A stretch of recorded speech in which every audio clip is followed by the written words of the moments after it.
This is part one of our series chronicling our late May 2023 trip to Rome and the Greek Isles. Join us as we take a walking tour of the beautiful and ancient city of Rome in this part one of our series. Kay and I left the house at about 10 o'clock on a Monday morning, driving to the airport in Little Rock. From there, we flew to Charlotte, North Carolina, then to Rome, Italy, arriving at 9 o'clock the following morning. Luggage pickup and customs clearance went without a hitch, and we were immediately met by our tour representatives from Educational Opportunities Tours. After busing past the Vatican Wall, the route took to the narrow streets of Rome. One of our first stops was at the top of the Spanish Steps, which descend a steep slope between Piazza Trinicia and the Piazza di Spagna at the base. They were made famous by the 1953 blockbuster film Roman Holiday, starring Audrey Hepburn and Gregory Peck.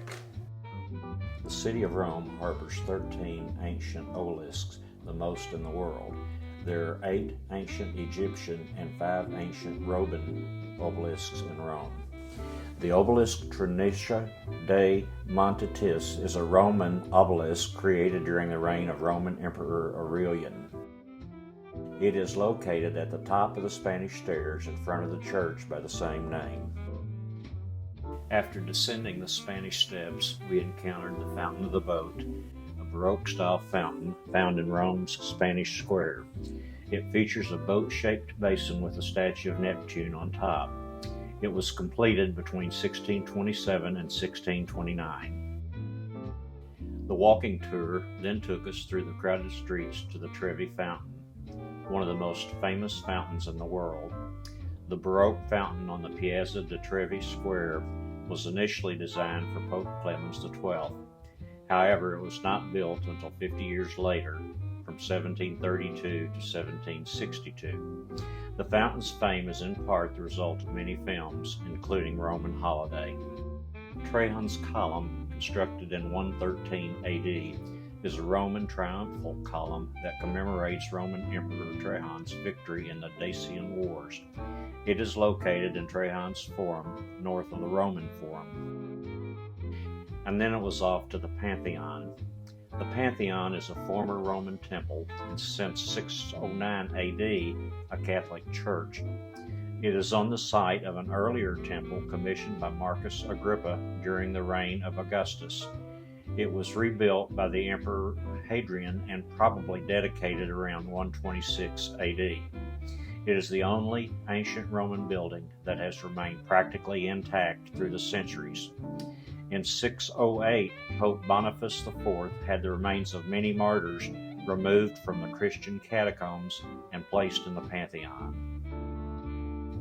The Fountain of the Four Rivers depicts gods of the 4 great rivers in the 4 continents as then recognized by the Renaissance geographers: the Nile in Africa, the Ganges in Asia, the Danube in Europe, and the Rio de la Plata in America.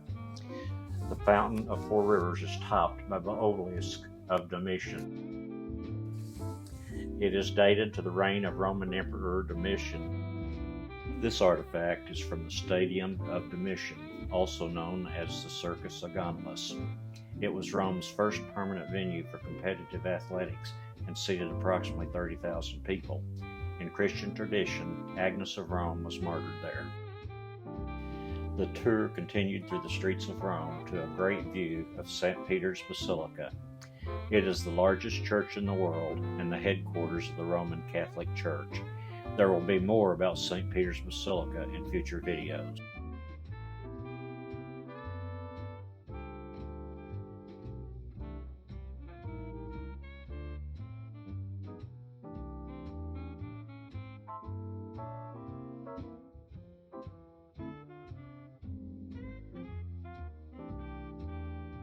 From there, it was off to the hotel, passing by Circus Maximus, where preparations for a large concert were being made. Bruce Springsteen and the E Street Band. After a nap, we had been up for well over 24 hours. We met for a group dinner at the hotel before turning in for the night. Our tour of Rome was a 3-day Rome pre-tour preceding EO's Journeys of Paul cruise. There will be much more about the cruise in future videos, but suffice it to say it was great. Thank you for watching. Goodbye for now, and connect with us again next week. Thanks again for joining us.